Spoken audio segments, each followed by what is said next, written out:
l'avez sans doute ressenti, plus le taux de nicotine présent dans votre e-liquide est élevé, plus l'impact en gorge, que l'on appelle HIT, est irritant. Un vapoteur qui a besoin d'un apport en nicotine assez important va donc devoir encaisser un HIT assez agressif, ce qui, avouons-le, n'est pas une sensation des plus agréables.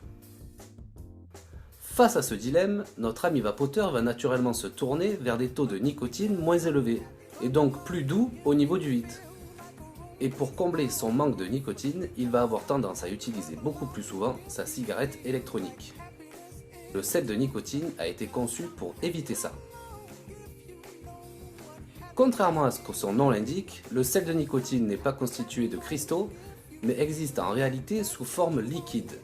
Le terme sel vient de son origine chimique, l'alcaloïde. Le sel de nicotine est tout simplement la forme la plus naturelle de la nicotine. La nicotine classique, que l'on retrouve dans la majorité des e-liquides, est une nicotine ayant subi deux traitements, l'une pour l'extraction, l'autre pour la purification.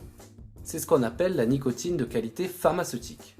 Avec le moins d'éléments étrangers possible, elle est plus facilement assimilable par l'organisme, mais hélas de manière plus diffuse, car en purifiant la nicotine, on perd également de son efficacité.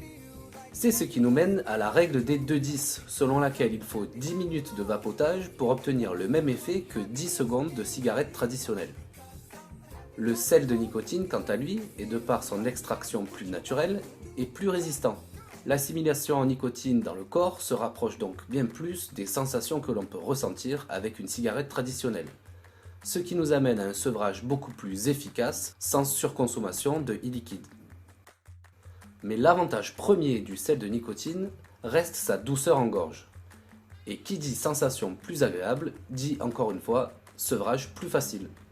Partons d'un exemple plus concret et retrouvons notre ami vapoteur. Sa consommation de cigarettes traditionnelles, avant de passer à la cigarette électronique, correspondait à un taux de nicotine de 11 mg par millilitre.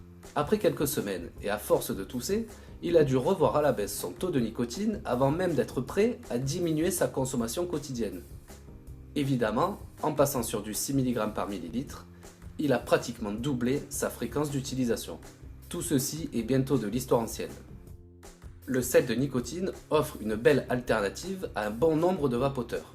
Les débutants, qui cherchent un moyen rapide d'être sevrés en nicotine, les vapofumeurs, alternant cigarettes traditionnelles et cigarettes électroniques, les utilisateurs de cigarettes peu puissantes, les vapoteurs qui subissent encore trop l'impact agressif des taux de nicotine trop élevés, et les vapoteurs occasionnels qui reprennent la cigarette au moindre événement festif. Il est conseillé de privilégier des cléromiseurs qui ne nécessitent pas beaucoup de puissance pour utiliser le sel de nicotine qui propose des dosages assez forts.